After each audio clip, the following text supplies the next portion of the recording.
آیا شما هم در ساختمان‌هایی با مالکین متعدد زندگی می‌کنید؟ احتمالاً با مشکلاتی مانند تصمیم‌گیری در مورد هزینه‌های مشترک یا مدیریت ساختمان مواجه هستید.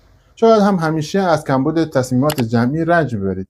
طبق ماده 7 قانون تملک آپارتمان‌ها، در صورتی که چند مالک در یک ساختمان وجود داشته باشند، باید نماینده‌ای از طرف همین مالکین برای اجرای مقررات و پرداخت هزینه‌های مشترک انتخاب شود. اگر این کار انجام نشود، رأی اکثریت مالکین معتبر خواهد بود، مگر اینکه کمتر از یک سوم مالکین حضور داشته باشند که در این صورت دعوت مجدد برای جلسه باید انجام شود. ماده 8 همین قانون نیز میگوید در ساختمان‌هایی که بیش از 3 مالک دارند باید یک مدیر از بین خود مالکین یا از خارج انتخاب شود. وظایف این مدیر و مدت زمان مدیریت طبق آیین‌نامه مشخص خواهد بود.